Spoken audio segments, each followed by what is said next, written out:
ದೇವಿಯನ್ನು ಅವರು ಆರಾಧಿಸಲ್ಪಡುತ್ತಿದ್ದರು. ಹಾಗೂ ಕಾಲಭೈರವ, ನಾಗ, ಚಾಮುಂಡಿ, ಗುಳಿಗ, ವಾರಾಹಿ ದೈವಗಳ ಆರಾಧನೆಯನ್ನು ನಡೆಯುತ್ತಿತ್ತು. ಕ್ರಮೇಣ ಶೈವಾಂಶವುಳ್ಳವರು ವಲಸೆ ಹೋಗಿ ಇಲ್ಲವೇ ದೇಹ ಪರಿತ್ಯಾಗದಿಂದ ಹೋಮ ಆರಾಧನೆಗಳು ನಿಂತು ಹೋಗಿದ್ದವು. ತದನಂತರ ಶಿವನ ಆರಾಧನೆಯನ್ನು ಮಾಡಿಕೊಂಡು ಬರುತ್ತಿದ್ದ ಪೂರ್ವಿಕರಿಗೆ ಈ ಜಾಗವು ಪ್ರಾಪ್ತಿಯಾಯಿತು. ಅನಾದಿ ಕಾಲದಿಂದಲೂ ಪೂಜಿಸಲ್ಪಟ್ಟ ಈ ದೈವಾಂಶ ಶಕ್ತಿಗಳು ಉಪಾಸನೆ, ಆರಾಧನೆ, ಪೂಜೆ, ಪುರಸ್ಕಾರಗಳು ಇಲ್ಲದ ಕಾರಣ ಸಂಬಂಧಪಟ್ಟ ಎಲ್ಲ ಪ್ರದೇಶದ ಜನರಿಗೆ ಒಂದಲ್ಲ ಒಂದು ರೀತಿಯಲ್ಲಿ ಪೀಡೆಗಳು ಗೋಚರಿಸಿದೆ.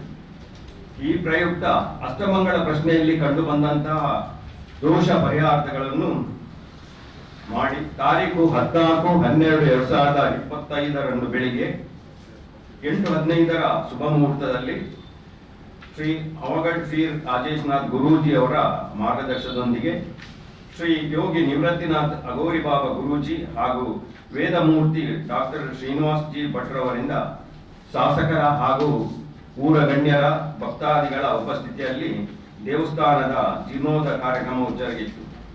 ಈ ದೇಗುಲವು 2 ತಿಂಗಳ ಅವಧಿಯಲ್ಲಿ ಸುಮಾರು 75 ಲಕ್ಷ ವೆಚ್ಚದಲ್ಲಿ ದೇಗುಲವನ್ನು ಪೂರ್ತಿಗೊಳಿಸಿ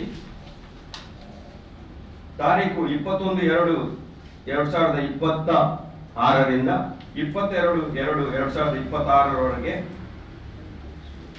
ಮರೋಳಿ ಅಲಂಗಾರ್ ತಾರತೋಟದ ಬಳಿ ಶ್ರೀ ಅವಘಡ್ ಫೀರ್ ರಾಜೇಶ್ನಾಥ್ ಗುರೂಜಿ ಇವರ ಮಾರ್ಗದರ್ಶನದಲ್ಲಿ ಹಾಗೂ ಶ್ರೀ ವೇದಮೂರ್ತಿ ಡಾಕ್ಟರ್ ಶ್ರೀನಿವಾಸ್ ಭಟ್ ಇವರ ನೇತೃತ್ವದಲ್ಲಿ ಶ್ರೀ ಜ್ವಾಲಾ ಮಾಮಾಯಿ ಕಾಲಭೈರವ ದೇವರ ಹಾಗೂ ಪರಿವಾರ ದೈವಗಳ ಪ್ರತಿಷ್ಠಾ ಮಹೋತ್ಸವವನ್ನು ನೆರವೇರಿಸುವುದೆಂದು ನಿರ್ಧರಿಸಲಾಗಿದೆ.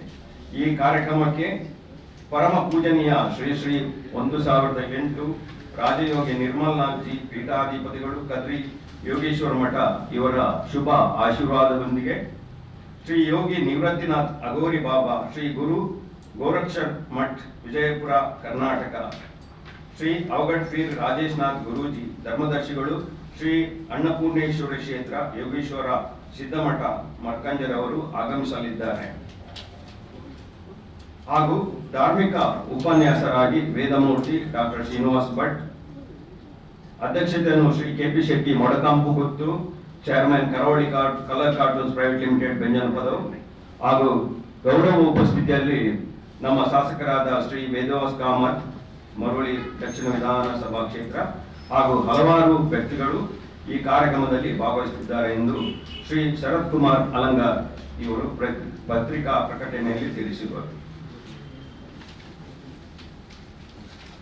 ಎಲ್ಲರೂ ಈ ನಮ್ಮ ನಡೆಯಲಿರುವ ಈ ಧಾರ್ಮಿಕ ಕೈಂಕರ್ಯದಲ್ಲಿ ತಾವು ಕೂಡ ಬಂದು ಅಲ್ಲಿಯ ದೇವರ ಪ್ರಸಾದವನ್ನು ಸ್ವೀಕರಿಸಬೇಕಾಗಿದೆ. ಈ ದೇಗುಲವು ನಾಥ ಪಂಥಗಳ ಸಾಂಪ್ರದಾಯಿಕ ಮುಖೇನ ನಡೀತಾ ಇದೆ. ನಮ್ಮ ದಕ್ಷಿಣ ಕನ್ನಡದಲ್ಲಿ ಸುಮಾರು ನಾಥ ಪಂಥಗಳ ಸಾಂಪ್ರದಾಯಿಕವಾಗಿ ನಡೆಯುವುದು ತುಂಬಾ ಕಮ್ಮಿ. ಯಾಕಂದ್ರೆ ಇದು ಅಂದು ಯೋಗಿಗಳು ಮರವಳ್ಳಿ ಕ್ಷೇತ್ರದಲ್ಲಿ ತಪಸ್ಸು ಮಾಡಿ ತಾಯಿಯನ್ನು ಆರಾಧನೆ ಮಾಡಿದ ಸ್ಥಳ. ಅದು ಪುನಃ ಪ್ರತಿಷ್ಠೆ ಆಗ್ತಾ ಉಂಟು.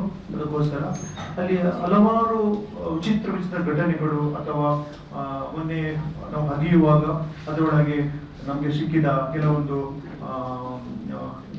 ಗಂಧದ ಕೊರಡಿಗಳು ಮತ್ತು ಪೂರ್ಣವಾಗಿ ತಯಾರಾಗಿದೆ. ದೇಗುಲ ಪ್ರತಿಷ್ಠೆಗೆ ರೆಡಿಯಾಗಿದೆ. ನಾಥ ಸಂತೋಷ ನಿಮಗೆ ಏನಾದರೂ ಪರಿಸರದವರಿಗೆ ಕೆಲವೊಂದು ಬಾಧೆಗಳು ಬರ್ತಾ ಇತ್ತು. ಆ ಪ್ರಶ್ನೆ